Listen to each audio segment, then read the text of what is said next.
अब बात करते हैं हम कैपेसिटी की। इस चैप्टर का तीसरा और सबसे लास्ट टॉपिक कैपेसिटी। ठीक है, सबसे पहले पोटेंशियल के बारे में पढ़ा था, उसके बाद पोटेंशियल एनर्जी के बारे में पढ़ा था। अब हम बात कर रहे हैं, डाइलेक्ट्रिक भी पढ़ लिया। अब हम बात कर रहे हैं कैपेसिटी। और कैपेसिटी आप सब जानते हैं क्या होती है? क्षमता। क्या होती है? क्षमता। अब देखो कैपेसिटी को समझना कैसे है, कैपेसिटी का फील कैसे लेना है वो समझिएगा, है ना, ध्यान से। मान के चलो कि हमने एक टंकी ली हुई है, ठीक है, वाटर टैंक आता है, घर की टंकी, 500 लीटर की, 1000 लीटर की, 2000 लीटर की। अगर ये 500 लीटर की टंकी है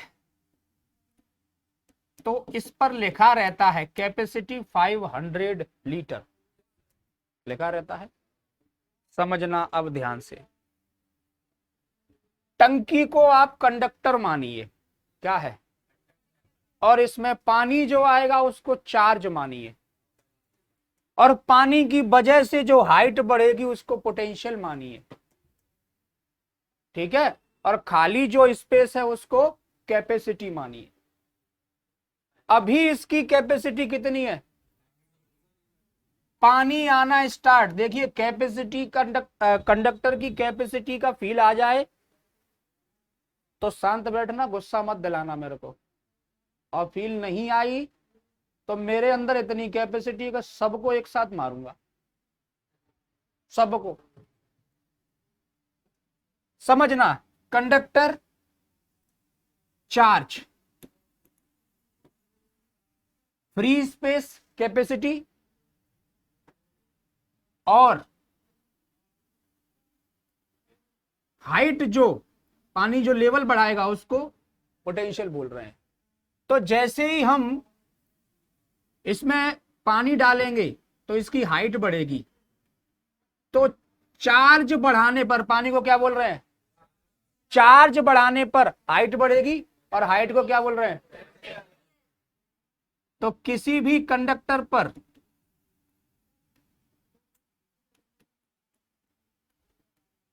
थोड़ा सा और क्लियर करते हैं, हाइट पोटेंशियल है और पानी जो है वो क्या है?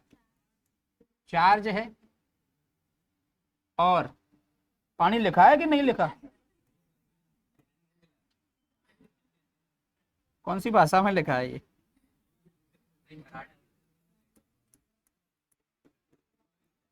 ठीक है, और फ्री स्पेस जो है वो क्या है? कैपेसिटी। ठीक है, तो सोचिए अगर हम चार्ज को इंक्रीज करते जा रहे हैं, भाई पानी बढ़ा रहे हैं टंकी में, तो चार्ज को इंक्रीज करते जा रहे हैं तो पोटेंशियल इंक्रीज होगा कि नहीं होगा? होगा। तो फैक्टर अफेक्टिंग पोटेंशियल आप पढ़ चुके हो, V is directly proportional to. पर एक चीज समझिए कि जैसे जैसे पोटेंशियल इंक्रीज होता जाएगा कैपेसिटी क्या हो रही है? Free space. तो यहां से कैपेसिटी दो फैक्टर्स पर डिपेंड कर रही है, एक चार्ज, चार्ज बढ़ाने पर कैपेसिटी घट रही है क्योंकि पोटेंशियल इंक्रीज हो रहा है। लेकिन अभी जब फॉर्मूला बन के आएगा तब आप बोलोगे कि चार्ज से तो कैपेसिटी क्या हो रही है? इंक्रीज हो रही है, क्योंकि डायरेक्टली प्रोपोर्शनल आएगा। उसका भी लॉजिक समझिएगा, फील आएगा। लॉजिक यह है, ये अब देखिए, अब मुझे क्या करना है, इसकी कैपेसिटी को क्या करना है? बढ़ा के ही रखना है। क्या करना है? तो मैं क्या करता हूं, इसमें एक पाइप लगा देता हूं जो पानी को साथ ही साथ क्या कर रहा है? निकाल रहा है। जरूरी नहीं है कि जितना आ रहा है उतना ही निकाल रहा है, मान लो जितना आ रहा है उतना ही निकाल रहा है, तो क्या होगा? कैपेसिटी इंक्रीज होती जा रही है। कब? जब पोटेंशियल को डिक्रीज किया जा रहा है, आया ना, पोटेंशियल को डिक्रीज किया जा रहा है, चार्ज साथ ही साथ पानी निकल रहा है ना, तो समझिए ना, इस चार्ज के निकलने से, पानी निकलने से क्या होगा, ये लेवल जो है वो घटता जाएगा, और लेवल घटेगा तो ये 500 से भी ज्यादा पानी ले लेगी कि नहीं ले लेगी? समझ रहे इस बात को कि नहीं समझ रहे? तो कैपेसिटी को इंक्रीज करने के लिए पोटेंशियल को डिक्रीज कर दो, क्या समझते हो, है ना? तो वो जो मैंने आपको बताया था कि कैपेसिटी जो है, देखिए लेवल जैसे जैसे बढ़ रहा है कैपेसिटी क्या हो रही है, कम हो रही है। यहां से आपको समझ में आना चाहिए कि कैपेसिटी जो है वो पोटेंशियल के इनवर्सली प्रोपोर्शनल है। और अगर एक ये लाइन पकड़ के रखोगे ना, एक ही लाइन, कौन सी, कि कैपेसिटी इंक्रीज करने के लिए पोटेंशियल डिक्रीज कर दो बस, ठीक है। अब हटाएंगे Q is equals to C भी और Q upon V is equals to C, ऐसे आएगा ये फॉर्मूला, ठीक है। चार्ज इंक्रीज करने पर पोटेंशियल इंक्रीज होगा। और देखिएगा, अरे सुन लो यार, अब देखो कैपेसिटी पोटेंशियल के इनवर्सली प्रोपोर्शनल हुई कि नहीं हुई, ठीक है। अब आप बोलोगे सर हम यहाँ टंकी में तो ये देख रहे थे कि चार्ज इंक्रीज कर रहे हैं तो पोटेंशियल डिक्रीज हो रही है कि नहीं? अब देखिए यहां तो डायरेक्टली प्रोपोर्शनल है कि जैसे जैसे चार्ज देते जाएंगे कैपेसिटी इंक्रीज होती जाएगी, हाँ या ना?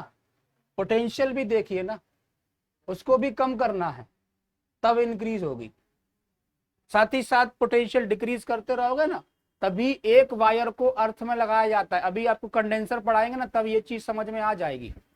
एक वायर जो है ना वो कहाँ लगाया जाता है, क्लियर?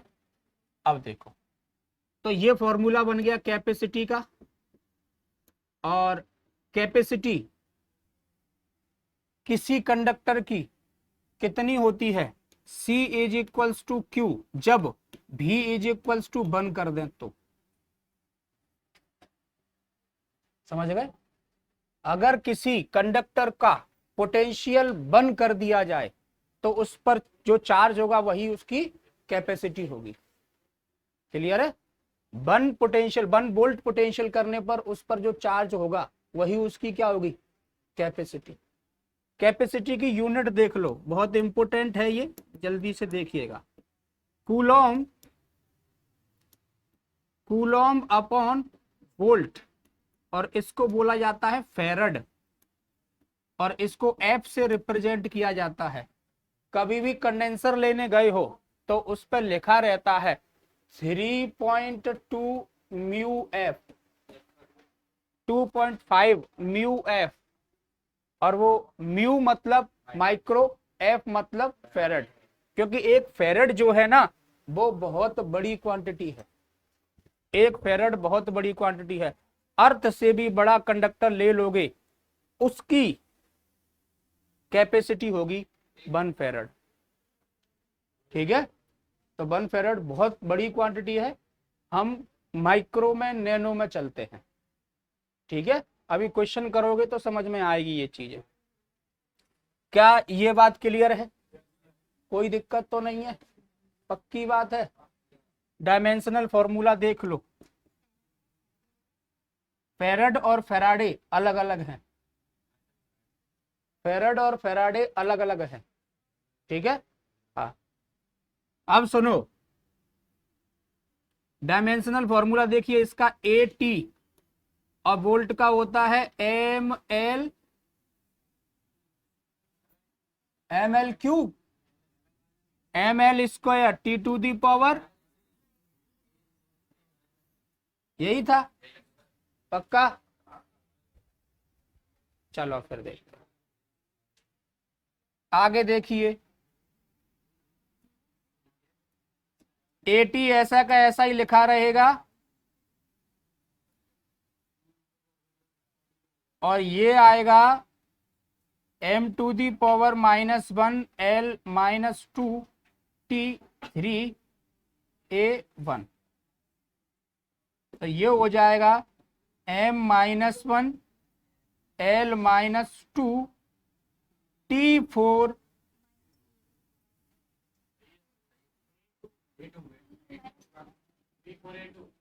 -4 कैसे हो जाएगा,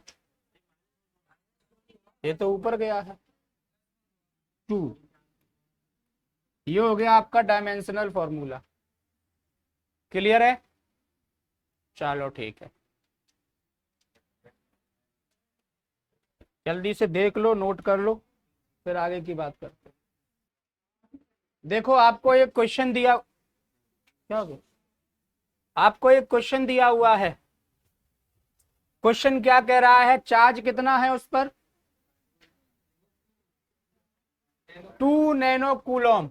आपको चार्ज गिवन है Q 2 नैनो कूलम और वोल्ट पोटेंशियल गिवन है 5 वोल्ट।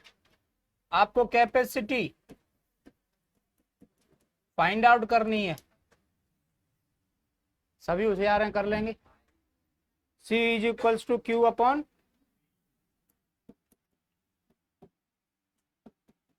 2 इंटू 10⁻⁻9 अपॉन, ठीक है, क्या मैं इसको 20 इंटू 10⁻⁻10 लिख सकता हूं? है, बोलो ना। किसको समझ में नहीं आया, लिख सकता हूं कि नहीं?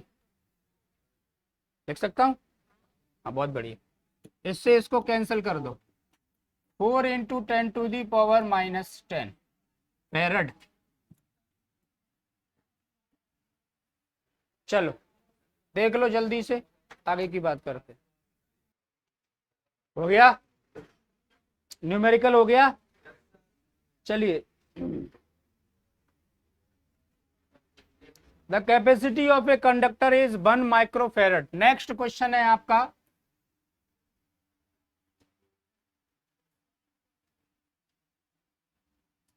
कैपेसिटी गिवन है कितनी, 1 माइक्रोफैरड, और चार्ज है 2 इंटू 10⁻⁻8 कूलम। क्या मिलना है, increase in potential.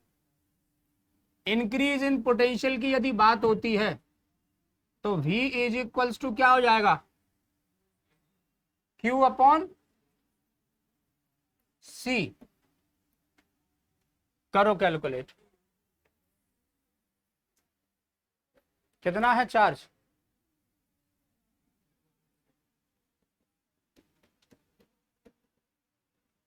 One microfarad 1 into 10⁻⁻6, 2 into 10⁻⁻2 volt.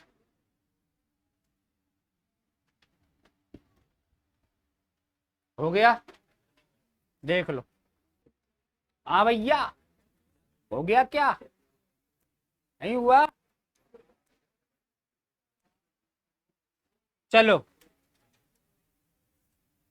हटा दें। अब देखो, हमने एक स्पेरिकल कंडक्टर ले लिया है, ये स्पेरिकल कंडक्टर लिया है, इसको चार्ज दिया है +Q,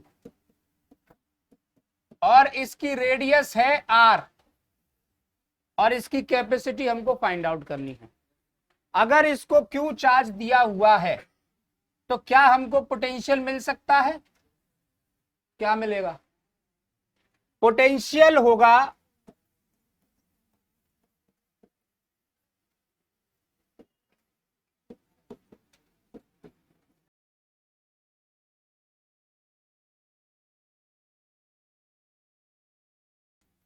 due to charge conductor, क्या होगा, 1/4πε0 Q/R। ये है V पोटेंशियल, और हमको चाहिए क्या है, कैपेसिटी, और कैपेसिटी का फॉर्मूला है Q/, क्या है, Q तो चार्ज आपने दिया ही है, V आपने फाइंड आउट कर लिया।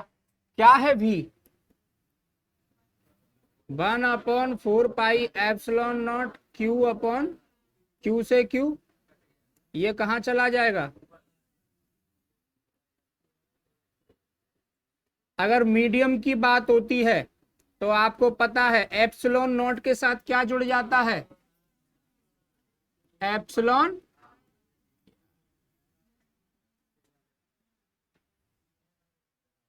अब देखो ध्यान से,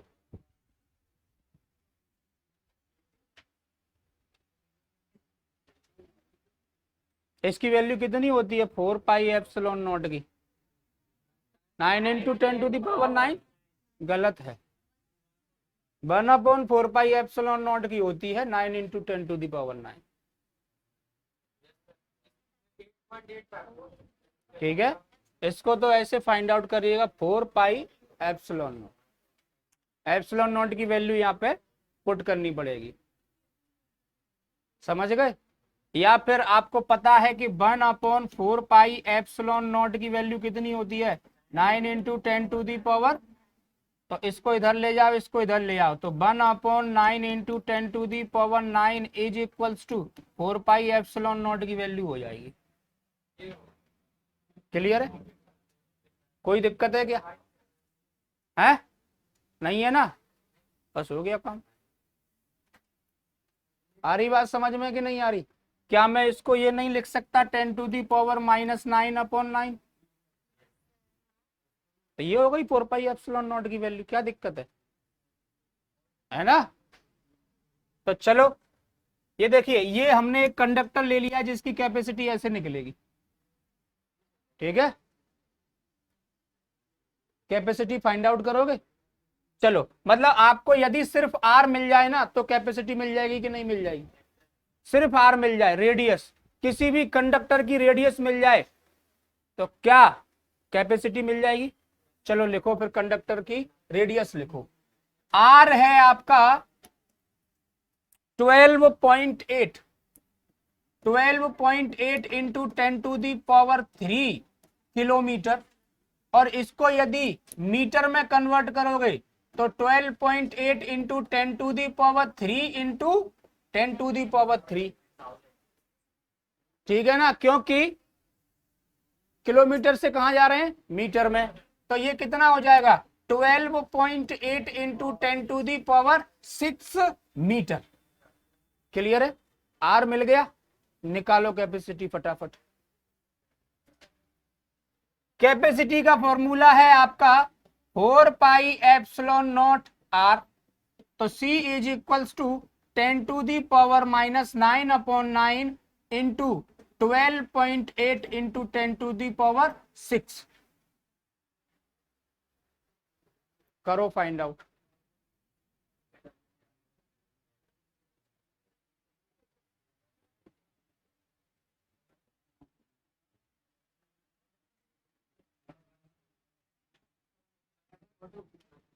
नाइन 9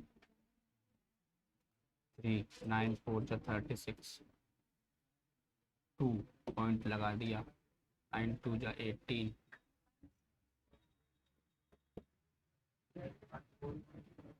14 पॉइंट, हाँ 1 पॉइंट होगा 1.42 इंटू 10⁻³ फेरेड। ये पॉइंट यहाँ आएगा, है ना? क्लियर है? आया है इतना सबका? अब मुझे एक बात बताओ आप, क्या ये 1 फेरेड है क्या? 1 फेरेड से भी कम है ना, अभी तो 10⁻³ चल रहा है। और आपकी जो रेडियस मैंने दी हुई थी वो 12.8 इंटू 10⁻³ इसको मैं 128,000 ये लिख सकता हूं क्या? 12,800। एक ऐसा कंडक्टर लीजिए जिसकी रेडियस है 12,800 किलोमीटर, उसकी भी कैपेसिटी 1 फेरेड नहीं आई है, और हमारी अर्थ की जो रेडियस होती है वो 6384 किलोमीटर होती है। मतलब ये कंडक्टर अर्थ से भी बड़ा है कि नहीं है? लगभग 2 गुना। है कि नहीं? तो अर्थ से लगभग 2 गुना बड़ा कंडक्टर का भी कैपेसिटी क्या है, बन नहीं आई है, बन से बहुत कम है अभी। इसीलिए मैंने कहा था कि 1 फेरेड जो है ना वो बहुत बड़ी यूनिट है। इसीलिए हम माइक्रो और नैनो में बात करते हैं, पिको में भी पहुंच जाते हैं। पिको मतलब समझते हो?